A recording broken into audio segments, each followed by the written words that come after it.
Mapagpalang araw, kaibigan.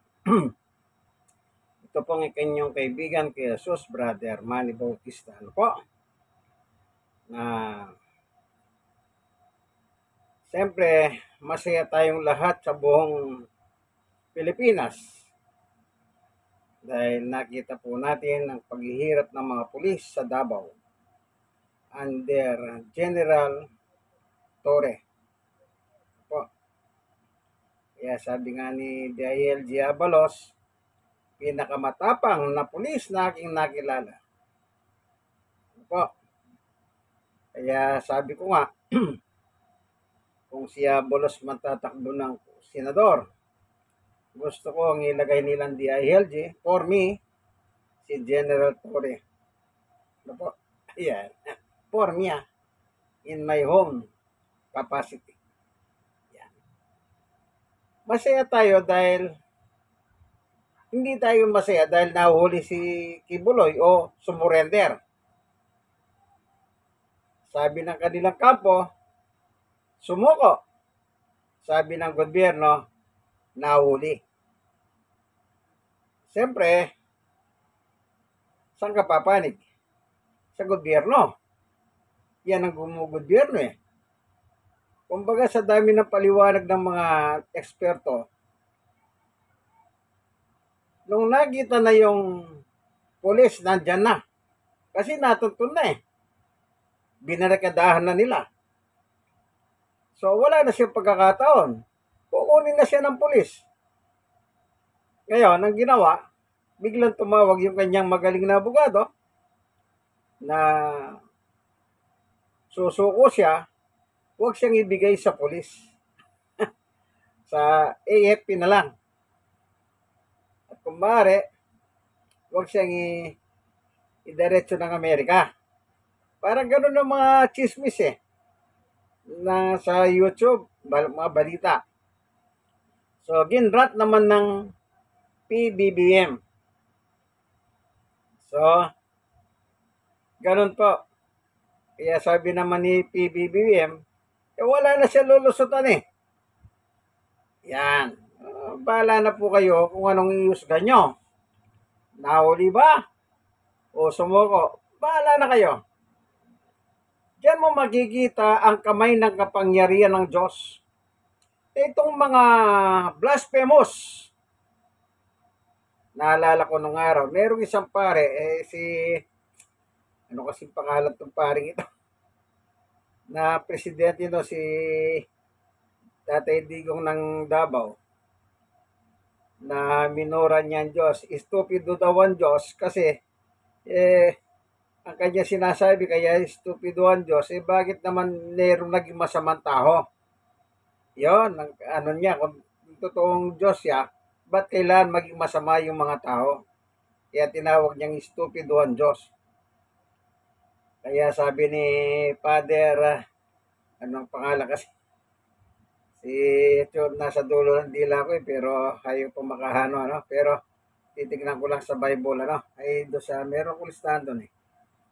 Ito po, kapiraso ng English Tagalog Bible. Dito ko nilista talaga eh. Tinanggal ko, tsaka dala-dala ko ito, sa mga Bible ko, no? Si Father Broderick, na si BCP. Ito nilagay ko eh, oh. Ginamit ni Father Broderick S. Pabillo labang kay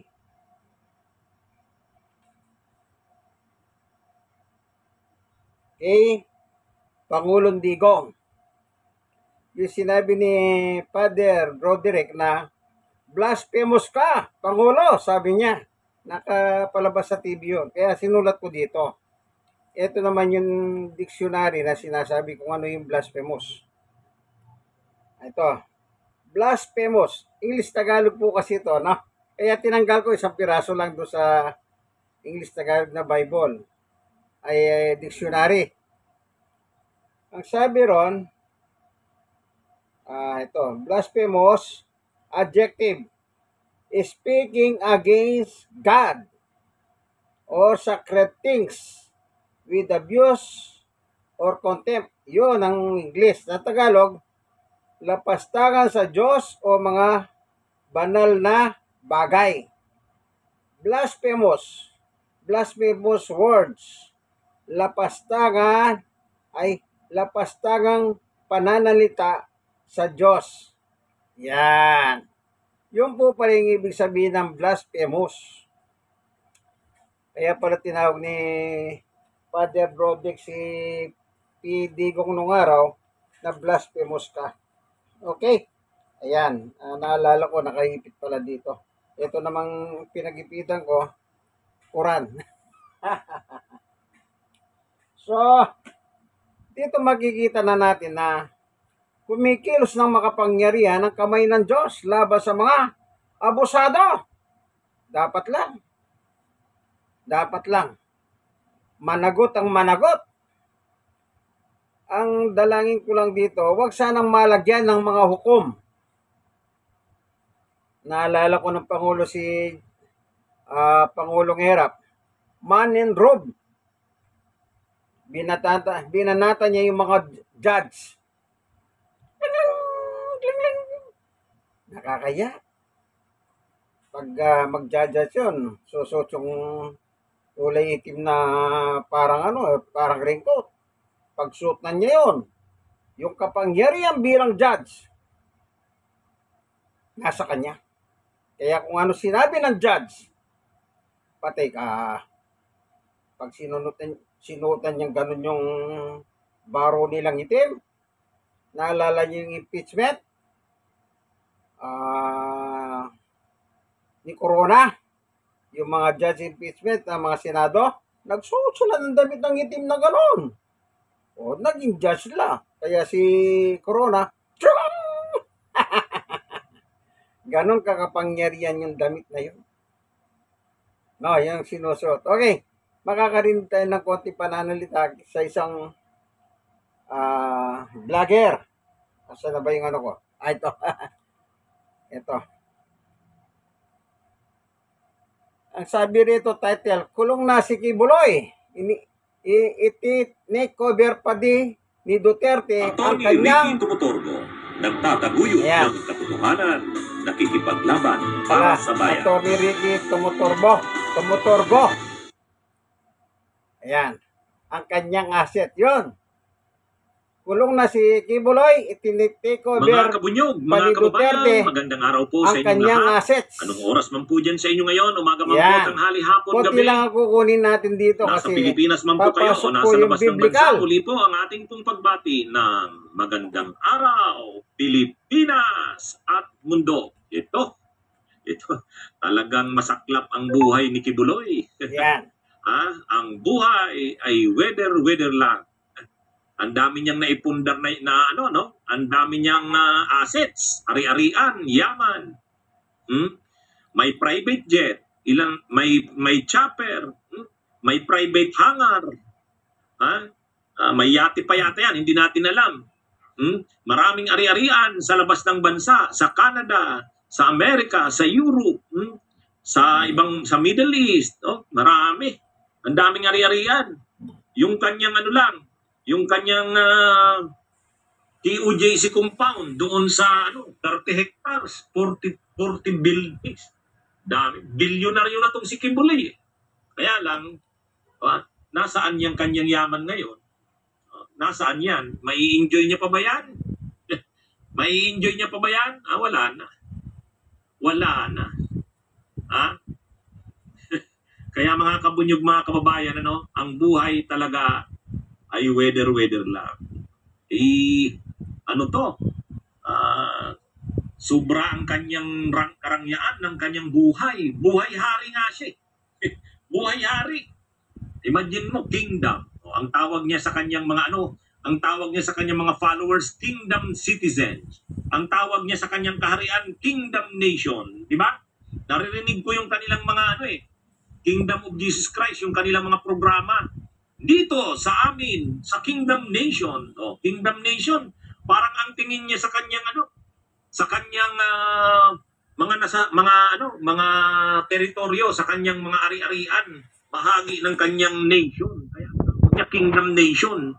At ang kanya namang mga followers tagasunod, ang tawag niya naman kingdom citizens. O, di ba? O, napakaraming ari-arian niya ni Kibuloy. Bagamat nakapangalan ng iba sa kanilang sekta, yung KOJC, pero marami ring ari-arian nakapangalan kay Kibuloy mismo. Kumbaga ang ari-arian niyan, mayroong nakapangalan sa KOJC, mayroong nakapangalan sa SMNI, may nakapangalan din kay Kibuloy. Una, yung mga ari-arian ng KOJC ay inassign na si Duterte na administrator. Ngayon, hindi na lang yung ari-arian ng hindi na lang yung ari-arian ng KOJC. Pati mismo yung mga ari-arian ni Kibuloy, mga assets ni Kibuloy, na rin, si Duterte na rin ang mamamahala. Ito mga kabunyog, ito ang balita, O yan, sandali at anuhin ko. Ko muna yung title para mas malakihan natin. Yan. O yan mga kabunyog, kita nyo? Duterte takes over Kibuloy assets. September 11, 2024 na news ng Philippine Star. So, hindi na lang yung KOJC assets. Pati yung assets ni Kibuloy, personal assets niya. Si Duterte na rin ang magmamanage, mga kabunyog, mga kababayan. So, yan po Kulong na si Kibuloy. Habang si Kibuloy ay nakakulong, ang masaklapan nito mga kabunyog, mga kababayan, mukhang malilipat si Kibuloy sa ordinaryong jail facility. Pag nalipat siya sa isang ordinary jail facility, siksikan yun.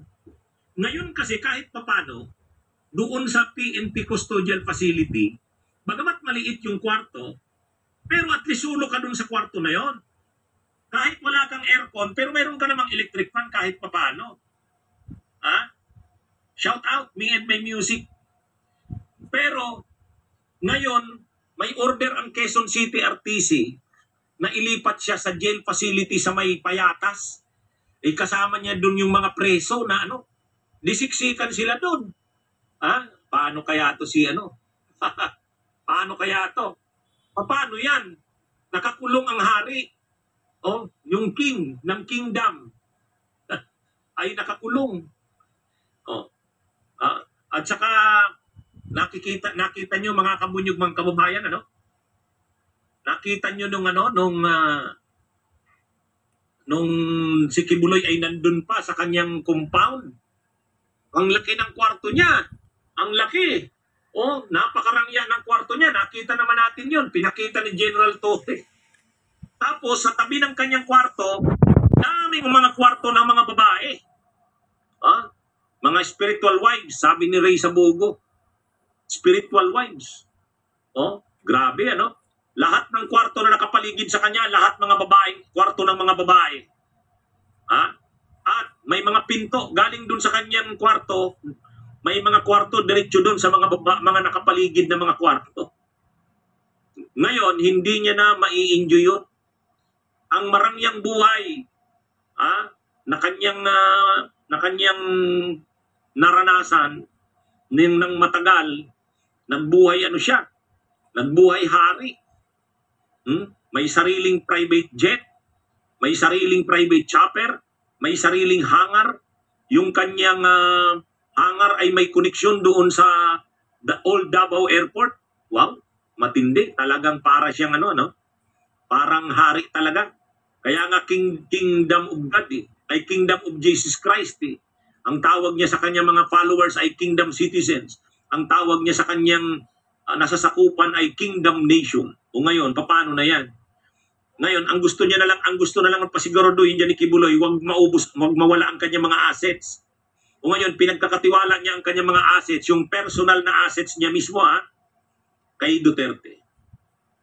Kaya, kulong si Kibuloy, iti-take over pan Duterte ang kanyang assets. Ang masaya ngayon ng buhay nito, si Duterte. Ang problema naman ngayon, paano naman si Duterte kapag lumabas na ang arrest warrant ng ICC? Pag lumabas na yung arrest warrant ng ICC, paano na? Wala na, delikadong kung makalabas man si Kibuloy. At ito yan, hindi nakakasigurado si Kibuloy na makakalabas siya. Una, makakapagpiyansa ba siya? Makakapagpiyansa ba siya? Ay mabigat yung kaso niya, qualified human trafficking eh. Qualified human trafficking. Non-bailable.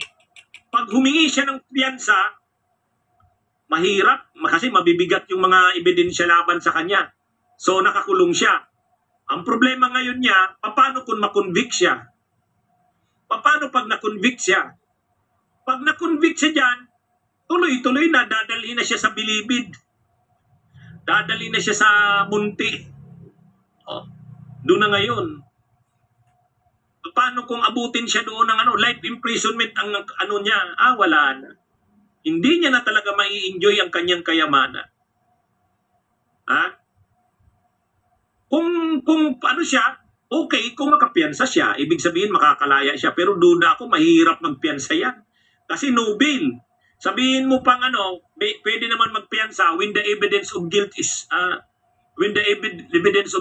not strong. Mahirap na sabihin na the evidence of guilt is not strong. Matibay yung mga ebidensya sa kanya eh. So ngayon, anong mangyayari sa kanya? Di makukulong siya habang naglilitis ng kaso niya.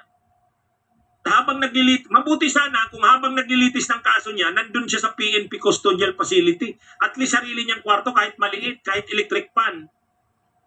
Problema kung masusunod yung order ng korte ng RTC ng Quezon City. May order ang RTC ng Quezon City. Ilipat siya dun sa ordinaryong kulungan ng mga preso doon sa Kasi bakit naman may special treatment? Hindi naman siya dapat ikulong sa PNP Jail Facility o Custodial Facility ng PNP sa Krame. Dapat dun siya sa ordinaryong preso. Pag ordinaryong preso, di dun yan sa Payatas. Nandun ang kulungan ng BJMP ng Quezon City. Kaya lang, yun namang Pasig RTC, iba naman ang order. Ang order naman ng Pasig RTC, hindi, dyan lang sa jail facility sa Krame. So may conflicting ngayon na order. Yung RTC ng Quezon City, ang order, dun siya sa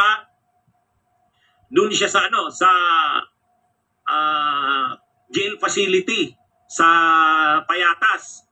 Ang order naman ng Pasig RTC, dun siya sa doon na lang okay na daw doon sa PNP Jail Facility. Kaya for the meantime, kasi conflicting yung order ng RTC, magkaiba yung order ng RTC ng QC at saka RTC ng Pasig, for the meantime, na muna. Bakit kasi dalawang RTC? Kasi yung kaso niyang child abuse napunta sa Quezon City RTC. Pero yung kaso niyang qualified human trafficking napunta sa Pasig RTC. Kaya dalawang RTC ang humahawak sa kaso ni Kibuloy.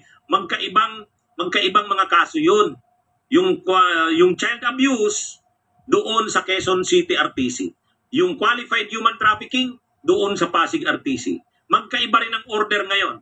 Ang order ng Quezon City RTC doon ikulong sa Quezon City. Doon sa may Payatas. Doon ang BJMP District Jail. Ang order naman ng Pasig RTC dyan lang sa PNP. Kung masunod dyan sa bandang huli yung Quezon City RTC, patay si Kibuloy. Katabi niya yung mga preso doon, wala siyang sariling kwarto. Yan mga kabunyog, mga kababayan. Habang nakakulong si Kibuloy, si Duterte naman, take over ang assets niya. Take over. Hindi lang yung dati kasi ang tinake over lang ni Duterte yung assets ng SMNI at saka ng KOJC. Yung mga ari-arian ng sekta ng relihiyon niya, yung KOJC, may ginawa si Duterte administrator. Ngayon naman, kahit hindi yung mga assets ng KOJC, yung personal assets ni Kibuloy na nakapangalan sa kanya, si Duterte na rin ang nag-take over. Ang tanong, paano naman kung si Duterte ay ma-issuehan na rin arrest warrant? Paano na ang mga ari-arian ni Kibuloy at ng KOJC? Yun. Mukhang hindi na pag napasama ang ng kaso ni Kibuloy, hindi niya naman lang malaranasan yung mga yan. Yung mga malalaking kwartong pinagawa niya na ganda-ganda. Yung mga spiritual wives niya, nawala na yun. Yung mga spiritual wives niya, yung kanyang private chopper, yung kanyang private yung jet niya, wala na. wala na. Ngayon, kung hindi siya makakapagpiyansa, kulong siya dyan. Pag lumabas ang desisyon sa kaso niya, tapos guilty siya, ililipat na siya ng bilibid. O di wala na. Ay kung life imprisonment siya niyan, wala na halos pagkakataon na ma-enjoy pa. Sa edad niya na yan ni Kibuloy, hindi niya na mai-enjoy ang magandang buhay, ang marangyang buhay. Ha? Yung lahat ng pinagpaguran niya, gamit niya ang pambubudol, matitindi ang kanya mga buladas, ang kanya mga pananalita, nagamit niya ng matindi yung kanya matatamis na dila. Ngayon nawala lahat yun eh. Mas malalapat. Nung yung kay Sara Duterte, yung Vice President, sabi niya si Kibuloy daw nasa langit na. Nasa langit daw, sabi niya. Tumatawa si Sara doon. Ano sabihin niya yun na? Napanood ko sa YouTube yun eh, no? Nasa langit na. Ngayon, asa ng langit niya? Nasa kulungan pala. Okay, tuloy natin si Bunyog. Tony Ricky, tumutorgo. Okay, tuloy natin.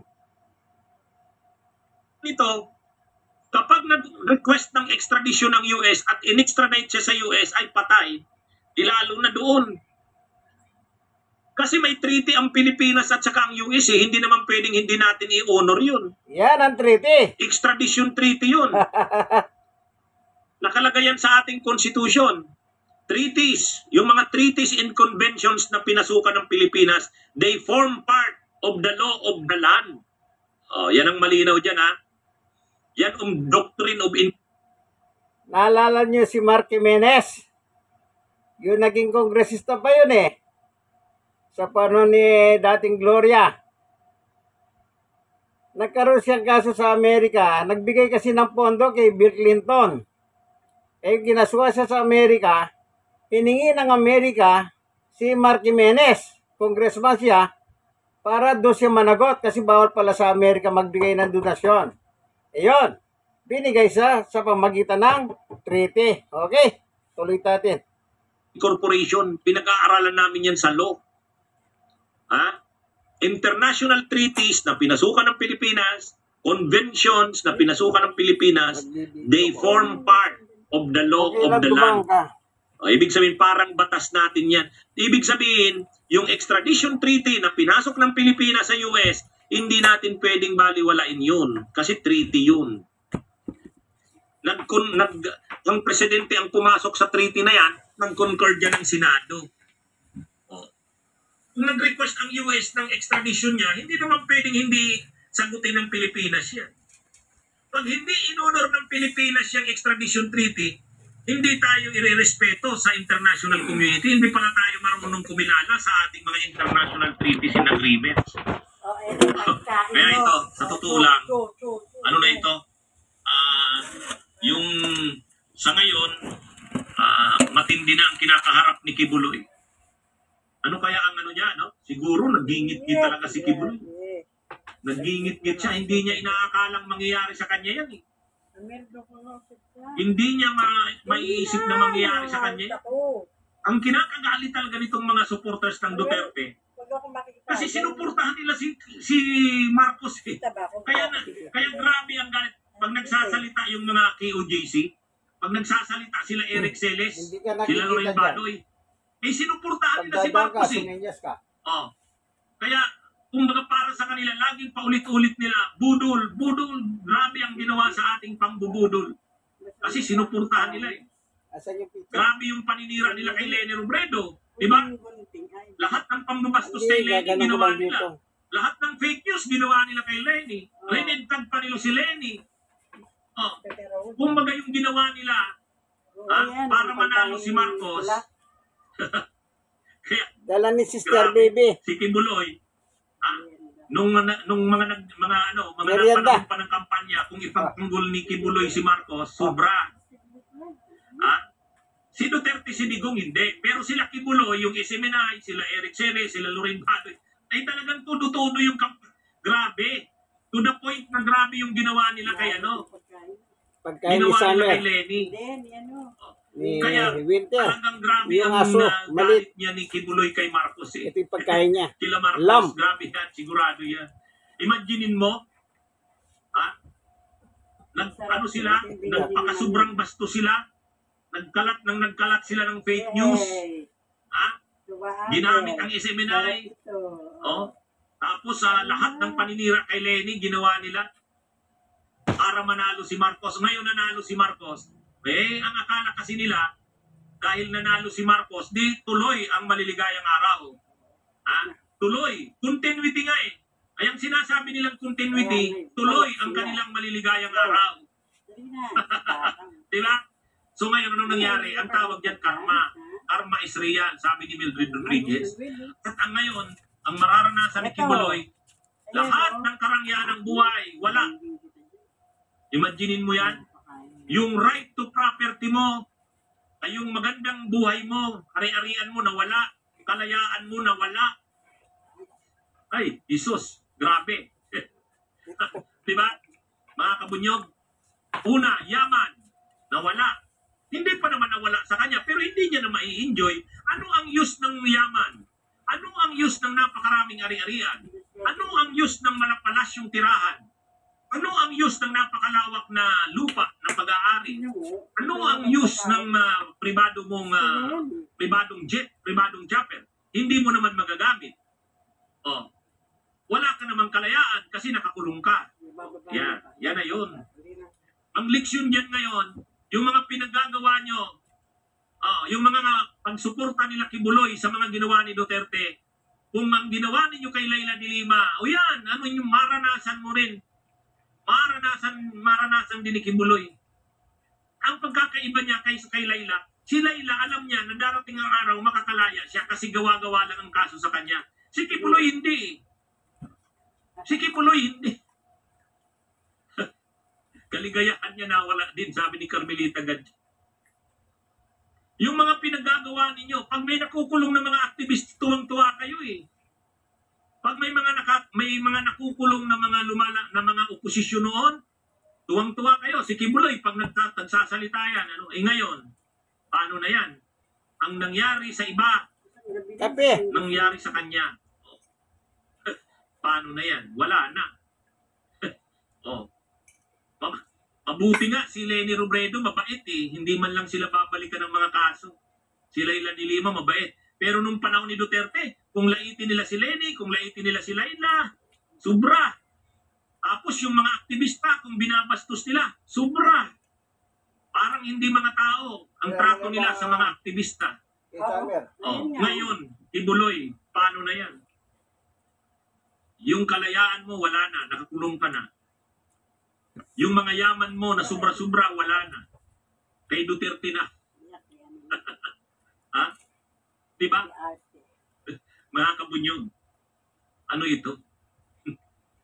Kaya yung mga ginawa nila noon kapag nag-aano sila, sa totoo lang, ang tagal kong niyan. Ang tagal nating dinidiscuss yan noon. Kapag nagsasalita sila Kibuloy noon, mayabang talaga. Ay, di Lima, si Risa Hontiveros nga, iniinsulto niya. May kabit daw si Risa, bastos eh. Binastos nila si Risa. O di ba? Nag-iikot ngayon sa social media yon. Kaya ano ito mga kabunyog, mga kababayan? Hindi niya ano yon. Nahihiya siya na ipipresent siya naka-orange na t-shirt, kriminal. Kaya balot na balot yung kanyang mukha. Balot na balot yung kanyang mukha. Tapos yung kanyang mugshots blurred. Nag-react ang mga tao. Bakit special ang treatment niya?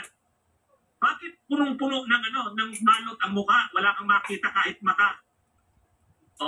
Bakit blurred ang mugshots? Ayun. Kung ano ngayon? Siyempre, grabe na yung mga batikos kay Abalos. Binatikos na dahil kay Alice Gubo. O ngayon na naman, kay Kibuloy, special treatment. Nag-post na ngayon si Abalos. Sabi ni Abalos, no man is above the law. Bumabig si Abalos. Pinost yung picture ng mugshots ni Kibuloy na hindi blurred. Ayan. Ano na ito mga kabunyog, mga kababayan? Ang malala nito, kapag ang nasunod, yung gusto ng Quezon City RTC, na dun siya ikulong sa ordinaryong kulungan sa Payatas. O, yan, masiklap yan. Simon Jard, salamat sa pag-send ng donation. Kaya yung mga kabunyog, mga kababayan, ano, kung makapagsalita noon si Kibuloy, ako, ang huling pipirma sa inyong kaluluwa. Paano na yan? Sabihin mo naman, Kaya ako, kong ipa-stop pipirma ang sa lindol. kalayaan Kaya mo. kong ipa-stop ang bagyo. Nasaan na ngayon yan? Wala na. Yung mandamiento ni Aristo, hindi mo maipa-stop. Ayan. Kaya mga kabunyog, mga kababayan, ano? Okay, sige po. Magandang araw po sa inyong lahat, mga kabunyog. Mabuhay po tayo. Basta po tayo. Lagi lang.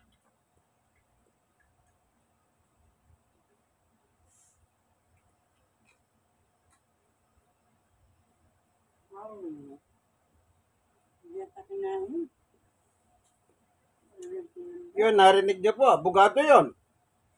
Yun ang magandang nagpapaliwanag. Attorney Ricky Tumutorbo. At least may paliwanag yung batas. Ako, talagang yung kingdom ni Kibuloy, wala na. Kumain ka muna. Mamaya na. Bagsak! Sabi ng mga ibang vlogger, yung PDP niya, padapa na! Yung partidong PDP, wala na, padapa na! Ni Kibuloy. Kasi yung dalawa na yan, Winter! sanggang dikit sila, Winter! taga Davao. Ano po, taga Davao. Inom muna ng kape bago tayo magpatuloy naman sa Biblia.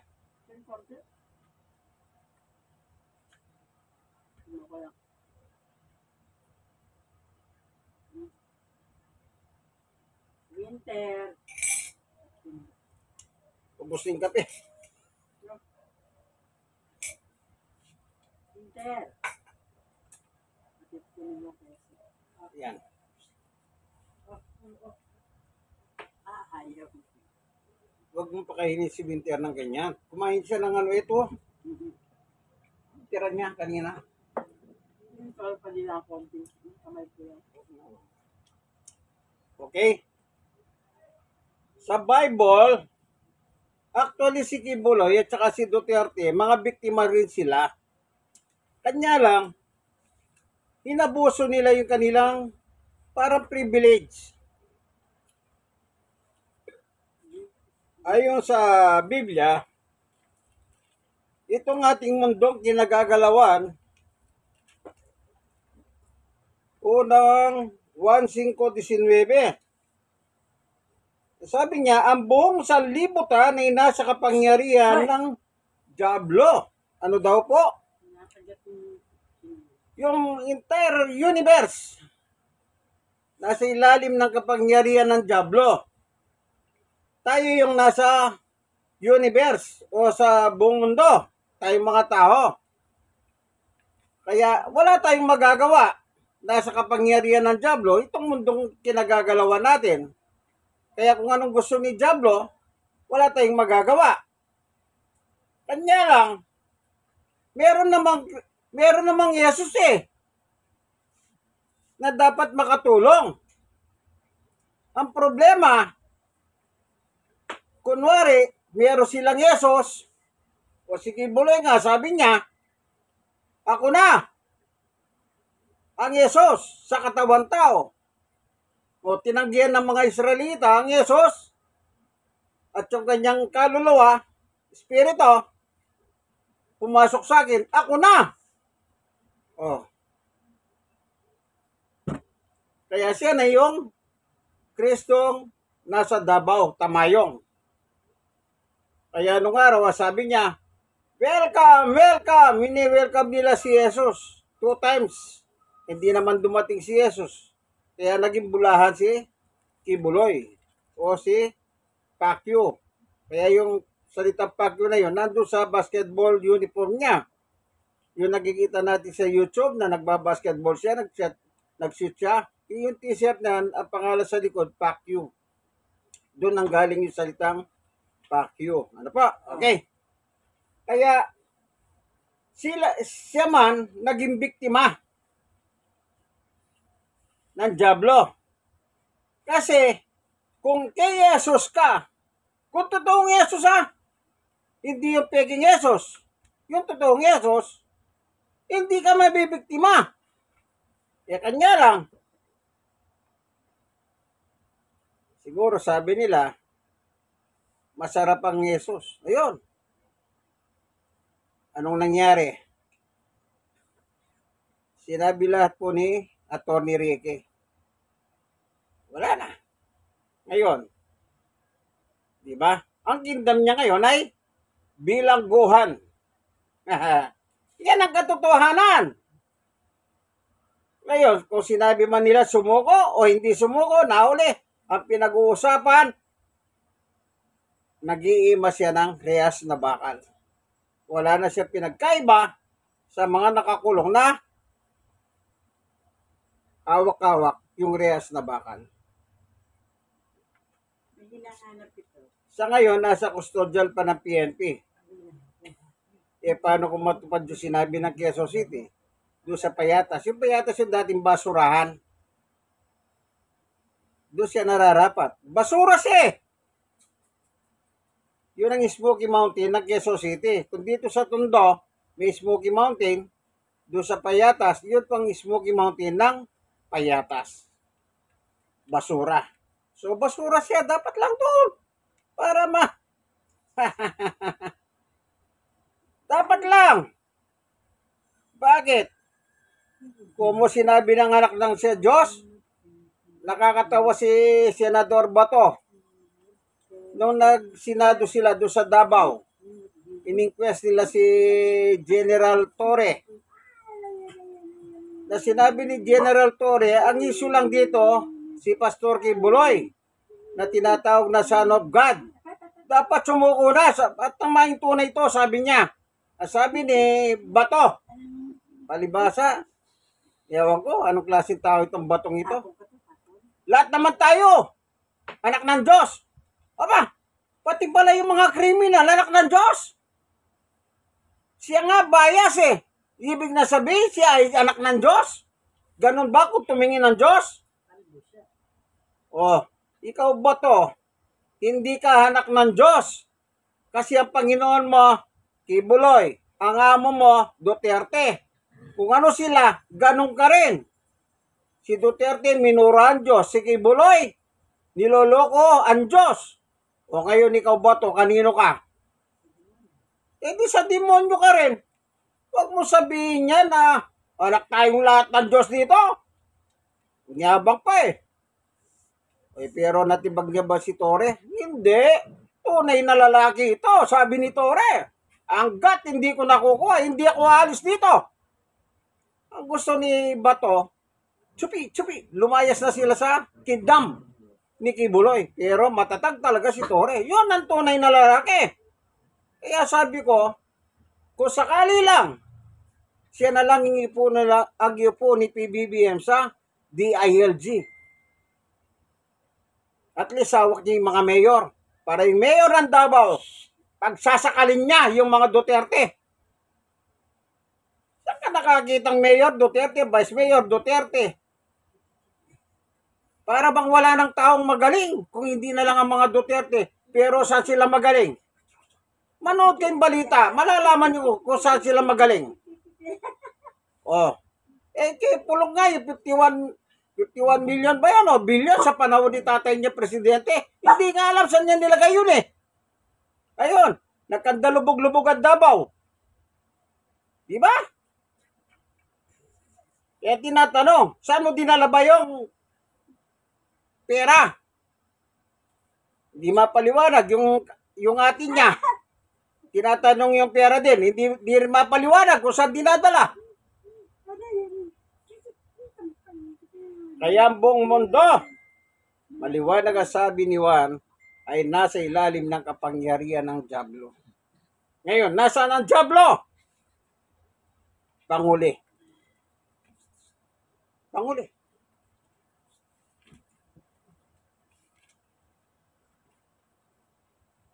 Panghuli na nga. Panghuli. At matatapos na tayo po. Ano? Tsagayin nyo lang po. Marami kayong matututunan. At least yan na. May abogado nagpapaliwanag ng batas. Oh, yan ang maganda. Pagaluin natin at ang Biblia. Pahayag 12:9. Anong nakalagay? Itinapo ng napakalaking dragon ang matandang ahas na tinatawag na Diablo at Satanas na nandadaya sa buong sanlibutan. Ayan. Nandadaya sa buong sanlibutan. Sa lahat ng tao, sa buong mundo. Itinapos siya sa lupa kasama ang lahat ng kanyang mga kampon. Yun. Nasa lupa na. Sige, hanggang dito na lamang po, kaibigan. Ito po inyong kaibigan kay Jesus, Brother Manny Bautista. Sana po meron kayong natutunan, biblical yung binasa ko. Si Atty. Ricky Tumutorbo naman is about law, batas. Ano po, kaibigan? Like. I like. Share na share. Kayo pong mga na-share, share nyo rin po sa iba. Di po ba? Maganda ito Biblical na. May abogado pa. Nagpapaliwanag si Bunyog. Atty. Ricky Tumutorbo. Ito po ang inyong kaibigan kay Jesus, Brother Manny Bautista, in Christ alone. Kung dito lang kayo, wala kayong talo Dito, walang talo. Talo nga si Satanas dito Okay, sa susunod, pag-aaralan natin paano natalo si Satanas dito. God bless us all. Bye-bye!